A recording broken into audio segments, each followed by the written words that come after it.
राम जी के अवतार कल्प कल्प में ब्रह्मा जी की 100 साल की आयु होती है, और ब्रह्मा जी की 100 साल कितना बड़ा, ब्रह्मा जी का एक दिन में ब्रह्मा जी के 1000 बार सतयुग त्रेता द्वापर बीत जाते। ब्रह्मा जी का एक दिन कितना बड़ा। अभी ब्रह्मा जी 50 साल पार कर गए हैं। जब ब्रह्मा जी, ये जो वर्तमान में ब्रह्मा जी हैं, अपने वाले ब्रह्मा जी, तो अपने ब्रह्मा जी जब 100 साल के हो जाएंगे ना, तो इनका ट्रांसफर हो जाएगा, फिर हनुमान जी को ब्रह्मा जी बनाया जाएगा। अभी पुरंदर नाम के राजा इंद्र पद पर बैठे हैं, फिर उनका ट्रांसफर हो जाएगा, फिर बलि को राजा बलि को इंद्र बनाया जाएगा। तो ये बड़ी, अब सोचिए जो भगवान इतनी बड़ी व्यवस्थाएं संभाल रहे हैं, उन्हें आप और हम छोटी बुद्धि वाले वाला कितना जानेंगे। इसलिए ईश्वर तो एक कल्प कल्प की बातें हैं। जलंधर को राम जी ने मारा जब रावण बन के आया। अच्छा, एक बार नारद जी के श्राप के कारण भगवान को आना पड़ा। नारद श्राप दीन एक बारा, कल्प एक तेरी लगी अवतारा। एक बार भगवान को एक बार नारद जी ने श्राप दे दिया, जाओ तुम मनुष्य बनो।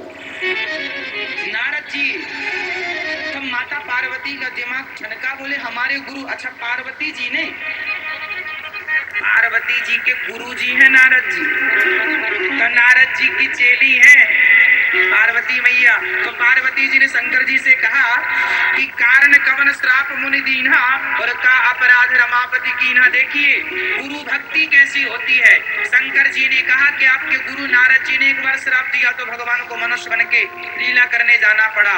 तब माता पार्वती जी बोली हमारे गुरु जी ने गलती नहीं की होगी, जरूर भगवान ने ही कोई गलती की होगी। देखो इनका गुरु पक्ष कितना मजबूत है, ये अपने गुरु को गलत नहीं कहती। माता पार्वती जी अपने गुरु का पक्ष लेती है कि हमारे गुरु जी ने जरूर, ये तो दिन भर नारायण नारायण जपते हमारे गुरु जी, जरूर रमापति जी ने, रमापति मतलब लक्ष्मीपति ने कोई अपराध का अपराध रमापति कीना, कोई अपराध उनसे ही हुआ होगा। तब भगवान शंकर जी हंसे, बोले बेहसी महेश, तब बेहसी मतलब हंसते हुए बोले वाह पार्वती, पक्की चेली हो तुम अपने गुरु जी की। बोले बेहसी महेश तब क्या। अब यहाँ ये जो दोहा मैं आपसे बोल रहा हूँ, ये याद रखिएगा, सारी जिंदगी काम आएगा। हमारे गुरुजी ने हमें बताया कि बेटा ये बात याद रखिएगा, हमें याद है। हमारे गुरुजी जो बता देते हैं दास को हम याद कर लेते हैं सदा। यहाँ ये दोहा पढ़ के निकल जाने से सार नहीं है, समझने से सार है। बोले बेहसी महेश तब ज्ञानी मूढ़ न कोय, जेहि जस रघुपति करहि जब सो तस तेहि छन होय। क्या अर्थ निकला इसका?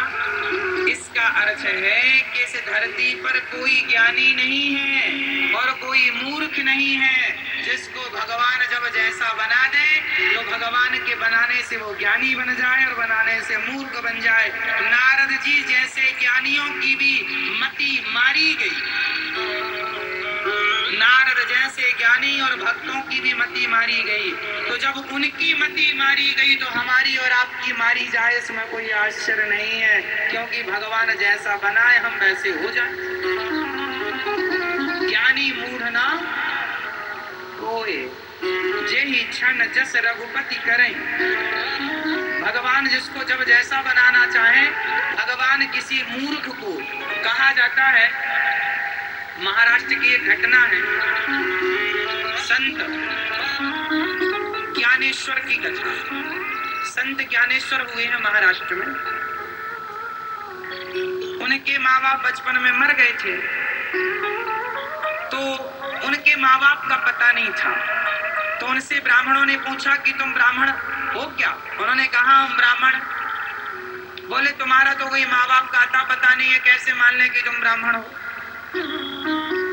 ब्राह्मण हो, तुम वेद पढ़ते हो, तो क्या सबूत है कि तुम ब्राह्मण हो? तो वहां बगल में एक भैंसा खड़ा था। क्या खड़ा था? भैंस के पतिदेव, हस्बैंड, भैंसा। तो वहां भैंसा खड़ा था एक, तो संत ज्ञानेश्वर जी ने उस भैंसे के ऊपर हाथ रख दिया, तो लिखा है कि वह भैंसा वेद वाक्य बोलने लगा, वेद मंत्र बोलने लगा। भैंसा बोलने लगा वेद वाक्य, वेद मंत्र। तो अर्थ क्या निकला? वो ज्ञानेश्वर कोई सामान्य नहीं थे, सिद्ध पुरुष थे, साक्षात भगवान के अवतार थे।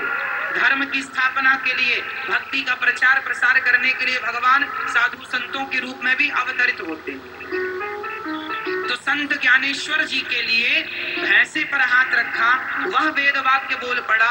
इससे सिद्ध ये हो गया कि कोई ज्ञानी नहीं, कोई मूर्ख नहीं, भगवान यदि ज्ञानी बनाना चाहे तो भैंसे को ज्ञानी बना सकते हैं, और मूर्ख बनाना चाहे तो बड़े बड़े ज्ञानी मूर्खों की तरह बन जाते हैं। बड़े बड़े ज्ञानियों को आपने मूर्खों की तरह हरकत करते देखा होगा।